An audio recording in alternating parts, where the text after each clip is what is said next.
ಧರ್ಮೇಂದ್ರ ಪ್ರಧಾನ ರಾಜೀನಾಮೆಯ ಬೇಡಿಕೆಯನ್ನು ಸೋನಂ ವಾಂಗ್ಚುಕ್ ಕೈ ಬಿಟ್ರ ಅಂತ ಅವರ ವಿಡಿಯೋ ನೋಡಿದ್ರೆ ಅನ್ನಿಸ್ತಾ ಇದೆ. ಅವರು ಕೈ ಬಿಟ್ಟರು, ವಿರೋಧ ಪಕ್ಷಗಳ ಕೈ ಬಿಟ್ಟಿಲ್ಲ.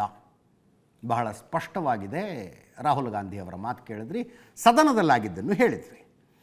ಮಹುವಾ ಮೊಯಿತ್ರಾ ತೃಣಮೂಲ ಕಾಂಗ್ರೆಸ್ನ ಸಂಸದೆ ಅವರೊಂದು ಟ್ವೀಟ್ ಮಾಡಿದ್ದಾರೆ. ಶಿಕ್ಷಣ ಸಚಿವರಿಗೆ ರಾಜೀನಾಮೆ ಪತ್ರ ಬರೆಯೋದು ಹೆಂಗೆ ಅಂತ ಗೊತ್ತಿಲ್ವೇನೋ. RSS ನಿಮಗೆ ಕ್ಷಮಾಪಣಾ ಪತ್ರಗಳನ್ನು ಬರೆಯೋದು ಮಾತ್ರ ಕಲಿಸಿಕೊಡುತ್ತೆ.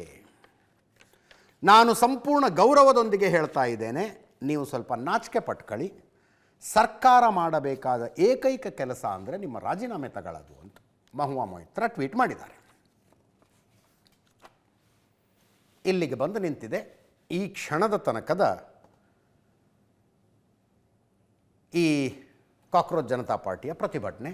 JP ನಡ್ಡಾ ಅವರು ಪತ್ರಿಕಾಗೋಷ್ಠಿಯಲ್ಲಿ ಮಾತಾಡ್ತಿದ್ದಾರೆ. ಅವರೇನೋ ಘೋಷಣೆ ಮಾಡ್ತಾರೇನೋ ಅಂದ್ಕೊಂಡ್ವಿ ನಾವು. ಅವ್ರು ಹೇಳ್ತಾ ಇರೋದು, ನಾವು ತಯಾರಿದ್ದೀವಿ ಚರ್ಚೆಗೆ, ವಿರೋಧ ಪಕ್ಷದವರು ತಯಾರಿಲ್ಲ ಅಂತ. ವಿರೋಧ ಪಕ್ಷದ ಒಕ್ಕೂಟದವರು ನೀಟ್ ಕ್ವಶನ್ ಪೇಪರ್ ಲೀಕಿನ ಚರ್ಚೆ ಮಾಡಬೇಕು ಅಂತ ಬೇಡಿಕೆ ಇಟ್ಟರು. ನಾವು ಚರ್ಚೆ ಮಾಡೋದಕ್ಕೆ ತಯಾರಾಗಿದ್ದೀವಿ, ಅವರು ಚರ್ಚೆ ಮಾಡೋದಕ್ಕೆ ಅವ್ರು ಬರ್ತಾ ಇಲ್ಲ. ಕ್ರೆಡಿಟ್ಗೋಸ್ಕರ ಇದನ್ನು ಮಾಡ್ತಾ ಇದ್ದಾರೆ ಅವರು. ವಿದ್ಯಾರ್ಥಿಗಳಿಗೆ ನ್ಯಾಯ ಒದಗಿಸಿ ಕೊಡಬೇಕು ಅನ್ನುವ ಉದ್ದೇಶ ವಿರೋಧ ಪಕ್ಷಗಳಿಗಿಲ್ಲ ಅಂತ ಮಾತಾಡ್ತಾ ಇದ್ದಾರೆ JP ನಡ್ಡಾ ಅವರು. ಮುಂದಿನ ಸುದ್ದಿಗೆ ಹೋಗೋಣ. ಕೇಂದ್ರ ಸರ್ಕಾರಕ್ಕೇನು ಆದಷ್ಟು ಬೇಗ ಈ ಕಾಕ್ರೋಚ್ ಜನತಾ ಪಾರ್ಟಿಯ ಪ್ರೊಟೆಸ್ಟು, ಇದರ ಹಂಗಾಮ ಎಲ್ಲ ಮುಗಿದು ಈ ಅಧಿವೇಶನದಲ್ಲಿ ಡಿಲಿಮಿಟೇಷನ್, ಕ್ಷೇತ್ರ ಪುನರ್ವಿಂಗಡಣೆಯ ಬಿಲ್ ತಂದು ಪಾಸ್ ಮಾಡ್ಕೋಬೇಕು ಅಂತ ಅವ್ರದ್ದು ನಂಬರ್ ಗೇಮು ಅವರ ಕಂಟ್ರೋಲಿಗೆ ಬಂದುಬಿಟ್ಟಿದೆ. ಈಗ ಸಂಸದರ ಬೆಂಬಲ ಕಂಟ್ರೋಲಿಗೆ ಸಿಕ್ಕಿಬಿಟ್ಟಿದೆ.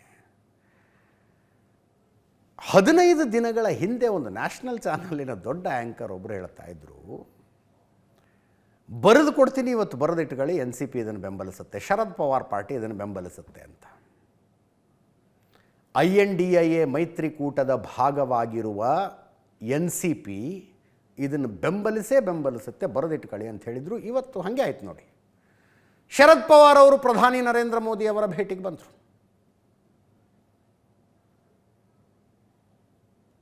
ಸುಪ್ರಿಯಾ ಸುಳೆ ಅವರು ಇದ್ದರು.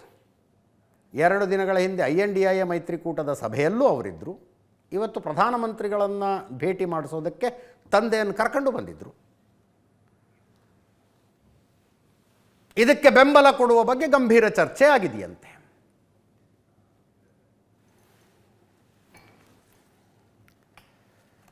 ಎಂಟು ಜನ ಲೋಕಸಭೆಯಲ್ಲಿದ್ದಾರೆ NCPಗೆ, ಒಬ್ಬ ಸದಸ್ಯರು ರಾಜ್ಯಸಭೆಯಲ್ಲಿದ್ದಾರೆ. ಇನ್ನೊಂದು 4-5 ಕಡಿಮೆ ಆಗ್ತಾವೆ ಅಷ್ಟೇ ಇವರಿಗೆ 2/3 ಮೆಜಾರಿಟಿಗೆ. NCPಯು ಬೆಂಬಲ ಕೊಟ್ಟರೆ 4-5 ಹೆಂಗೋ ಜುಗಾಡು ಮಾಡ್ಕೊಂಡ್ಬಿಡ್ತಾರೆ. 2-3 ತಿಂಗಳಲ್ಲಿ ರಾಷ್ಟ್ರ ರಾಜಕಾರಣದ ನಂಬರ್ ಗೇಮ್ ಹೆಂಗೆ ಬದಲಾಗಿ ಹೋಗ್ಬಿಡ್ತು ನೋಡಿ. ತಮಿಳುನಾಡಿನಲ್ಲಿ 22 ಸಂಸದರು DMKಗಿದ್ದಾರೆ. ಕಾಂಗ್ರೆಸ್ನವ್ರು ಹೇಳದೆ ಕೇಳದೆ ಬಿಟ್ಟು ವಿಜಯ್ ಜೊತೆಗೆ ಹೋದರು ಕಾಂಗ್ರೆಸ್ನವರು ಅನ್ನುವ ಸಿಟ್ಟಿಗೆ DMK ಹೇಳ್ತಾ ಇದೆ, ತಮಿಳುನಾಡಿಗೆ ಅನ್ಯಾಯ ಆಗದೆ ಇದ್ರೆ ಸಾಕು, ನಾವು ಈ ಬಿಲ್ಲನ್ನು ಬೆಂಬಲಿಸ್ತೀವಿ ಅಂತ. 2004ರಲ್ಲೂ ಆಗಿತ್ತಲ್ರಿ, ಈಗ ಮತ್ತಾಗ್ತಾ ಇದೆಯಪ್ಪ. ಸಂವಿಧಾನದ ಪ್ರಕಾರ, ಕಾನೂನಿನ ಪ್ರಕಾರ ಆವಾಗ ಲಿಮಿಟೇಷನ್ ಆಗ್ತಿರ್ಬೇಕು, ಈಗ ಆಗ್ತಾ ಇದೆ. ಬೆಂಬಲಿಸೋದ್ರಲ್ಲಿ ಏನು ತಪ್ಪಿದೆ ಅಂತ DMKದವರು ಮಾತಾಡ್ತಿದ್ದಾರೆ. ತೃಣಮೂಲ ಕಾಂಗ್ರೆಸ್ ಮಮತಾ ಬ್ಯಾನರ್ಜಿ ಅವರ 28 ಸಂಸದರ ಪೈಕಿ 20 ಸಂಸದರು ಹೊರಗೆ ಬಂದು ಆ ತ್ರಿಪುರಾದ ಯಾವುದೋ ಹೇಳಕ್ಕೆ ಹೆಸರಿಲ್ಲದೆ ಇರೋ ಪಕ್ಷ ಸೇರಿಕೊಂಡು ಆ ಪಕ್ಷ NDAಗೆ ಬೆಂಬಲ ಕೊಟ್ಟಿದೆ. 20+ ಆಯ್ತಲ್ಲಿ, 22 DMKದ್ದು ಬರ್ತವೆ. 6 ಜನ ಶಿವಸೇನೆ ಉದ್ಧವ್ ಠಾಕ್ರೆ ಬಣದ ಸಂಸದರು, 2/3 ಅವರು ಬಂದು ಏಕನಾಥ್ ಶಿಂಧೆ ಬಣವನ್ನು ಸೇರಿಕೊಂಡ್ರು, ಅಂದರೆ ಶಿವಸೇನೆ ಸೇರಿಕೊಂಡ್ರು. ಅದು 6 ಆಯಿತು ಪ್ಲಸ್. ಇದೊಂದು 8 ಹೆಚ್ಚು ಕಡಿಮೆ ಬಂದಂಗೆ ಲೆಕ್ಕ ಇದು ಅಂತಾರೆ. ಅದರ್ವೈಸ್ ಶರದ್ ಪವಾರ್ ಅವರು ನರೇಂದ್ರ ಮೋದಿ ಅವರನ್ನು ಇಷ್ಟು ಆತ್ಮೀಯವಾಗಿ ಭೇಟಿಯಾಗಿ ಮಾತುಕತೆ ನಡೆಸೋದು ಅಂಥದ್ದು ಏನಿರಲಿಲ್ಲ. ಹೀಗೆಲ್ಲ ಈ ಕಾಕ್ರೋಚ್ ಜನತಾ ಪಾರ್ಟಿಯ ಪ್ರತಿಭಟನೆ ಅದು ಇದು ಹೊತ್ಕೊಂಡು ಉರಿತಾ ಇರೋ ಸಂದರ್ಭದಲ್ಲಿ ಫೋಟೋಗಳನ್ನು ನೋಡಿದರೆ ಆತ್ಮೀಯತೆ ಕಾಣಿಸ್ತಾ ಇದೆ. ಒಂದು ವಾರದ ಹಿಂದೆನೂ ಅಲ್ಲ ರೀ, ಇದರಲ್ಲಿ ಹೋಗಿದ್ರಲ್ಲ ಇವರು, ಸೆಕ್ರೆಟರಿಯೇಟಿಗೆ ಹೋದಾಗ ಮೀಟಿಂಗ್ ಮಾಡ್ತಾ ಇದ್ರಂತೆ. ಇವರ ಪಕ್ಷದ ಶಾಸಕರು ಏನೋ ಒಂದು ಸ್ವಲ್ಪ ನಿಮ್ಮ ಹತ್ರ ಮಾತಾಡೋದಿದೆ ಅಂದ್ರಂತೆ. ಎಲ್ಲಿ ಕೂತ್ಕೊಂಡು ಮಾತಾಡೋದು ಅಂದಾಗ ಪಕ್ಕದಲ್ಲಿ ಉಪಮುಖ್ಯಮಂತ್ರಿ ಏಕನಾಥ್ ಶಿಂಧೆ ಅವರ ಕಾನ್ಫರೆನ್ಸ್ ರೂಮ್ ಇತ್ತು. ಆ ರೂಮಿಗೆ ಹೋದರು. ಏಕನಾಥ್ ಶಿಂದೆ ಅವರು ಕ್ಯಾಬಿನೆಟ್ ಮೀಟಿಂಗ್ನಲ್ಲಿದ್ದವರು ಶರದ್ ಪವಾರ್ ಬಂದಿದ್ದಾರೆ ಅಂತ ಓಡೋಡ್ಕೊಂಡು ಬೊಕ್ಕೆ ತಗೊಂಡು ಶಾಲ್ ಹಾಕಿ ಎಲ್ಲ ಆಯಿತು. ಎಷ್ಟು ಸಿಟ್ಟಾಗಿದ್ರು ಶಿವಸೇನೆ ಅವರು, ಅದಕ್ಕೆ ಎಷ್ಟು ಸಿಟ್ಟಾಗಿದ್ರು. ಹಿಂಗಾದ್ರೆ ಏನು ಸಂದೇಶ ಕೊಟ್ಟಂಗಾಗತ್ತೆ ನೀವು ಅಂತ. ಈ ಫೋಟೋ ನೋಡಿದರೆ ಏನಂತಾರೋ ಏನು ಸಂದೇಶ ಕೊಟ್ಟಂಗಾಗತ್ತೆ ನೀವು ಮೈತ್ರಿಕೂಟಕ್ಕೆ ಅಂತ.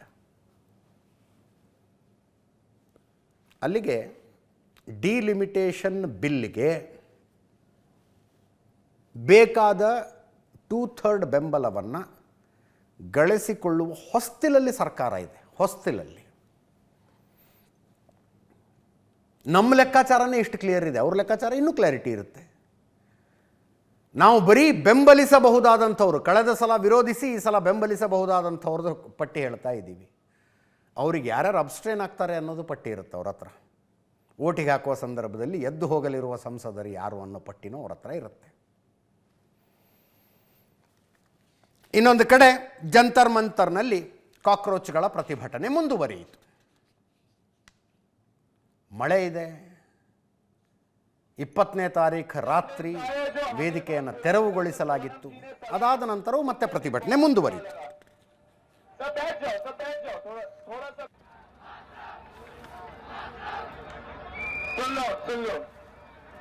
ಇವತ್ತು ಬೆಳಗ್ಗೆ ಮಾತುಕತೆಗೆ ಬನ್ನಿ ಅಂತ JP ನಡ್ಡಾ ಅವರ ಆಫೀಸಿಂದ ಒಂದು ಕಮ್ಯುನಿಕೇಶನ್ ಬಂದಿತ್ತು ಇವರಿಗೆ. ನಾವು ಬರೋದಿಲ್ಲ ಅಂದ್ರು. ಲಾಸ್ಟ್ ಟೈಮು ಅಲ್ಲಿಗೆ ಬಂದಾಗ ಗಂಟೆಗಟ್ಟಲೆ ವೇಟ್ ಮಾಡಿಸಿದ್ರಂತೆ. ನಮಗೆ ಮಾಡೋದಕ್ಕೆ ಬೇರೆ ಕೆಲಸ ಇದ್ದಾವೆ,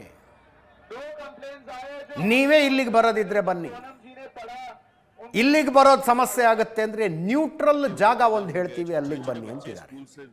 JP ನಡ್ಡಾ ಅವರ ಮನೇನೂ ಬೇಡ, ಜಂತರ್ ಮಂತರ್ನ ಪ್ರತಿಭಟನೆ ನಡೀತಾ ಇರುವ ಜಾಗವೂ ಬೇಡ, ಇಲ್ಲೇ ಯಾವುದಾದ್ರು ನ್ಯೂಟ್ರಲ್ ಪ್ಲೇಸ್ ಹೇಳ್ತೀವಿ ಅಲ್ಲಿಗೆ ಬನ್ನಿ ಅಂತ.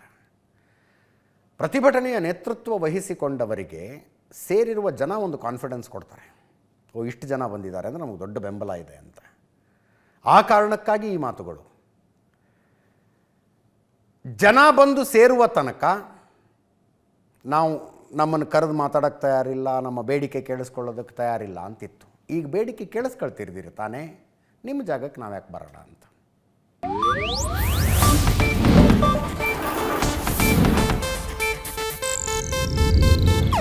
ಇದು ಏಷ್ಯಾನೆಟ್ ನ್ಯೂಸ್ ನೆಟ್ವರ್ಕ್ ಪ್ರಸ್ತುತಿ.